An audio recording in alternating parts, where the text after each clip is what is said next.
Abonnez-vous à la chaîne pour voir les dernières vidéos.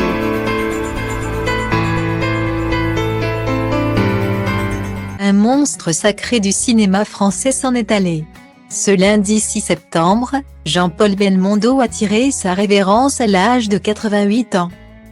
Il était très fatigué depuis quelque temps. Il s'est éteint tranquillement, a confié son avocat à l'AFP. Grand épicurien, celui que l'on surnomme le Magnifique était un amoureux de la vie. Un amoureux de l'amour. Des romances, Jean-Paul Belmondo en a connues en coulisses. De belles et longues histoires, d'autres plus courtes et tumultueuses.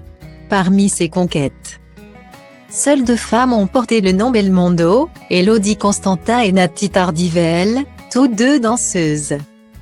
C'est en 1952 que le jeune Jean-Paul Belmondo a épousé la mère de ses 3 premiers enfants, Patricia, Florence et Paul. 16 ans après leur union, le couple se sépare.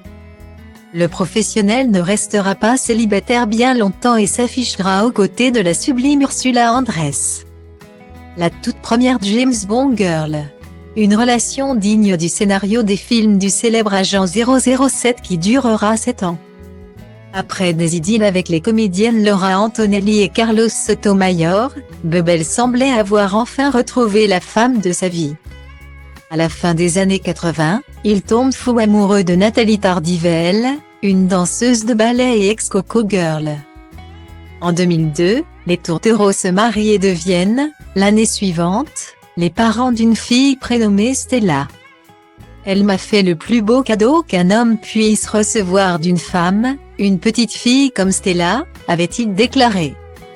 Après 19 ans d'amour, Jean-Paul Belmondo et Nathalie Tardivel mettent fin à leur belle histoire.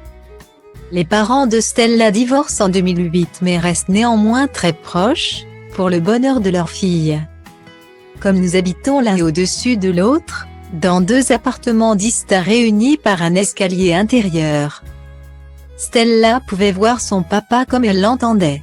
Jean-Paul descendait tous les midis pour la voir quand elle revenait de l'école pour déjeuner, et souvent il venait nous retrouver vers 18h30. Il lui arrivait même de rester dîner avec nous, avait-elle expliqué à Gala.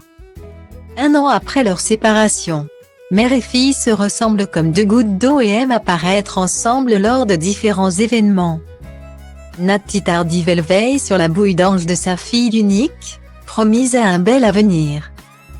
Bonne élève, elle confiait à Paris Match vouloir s'inscrire à Sciences Po. Aujourd'hui, elles auront plus que besoin l'une de l'autre pour affronter cette terrible épreuve.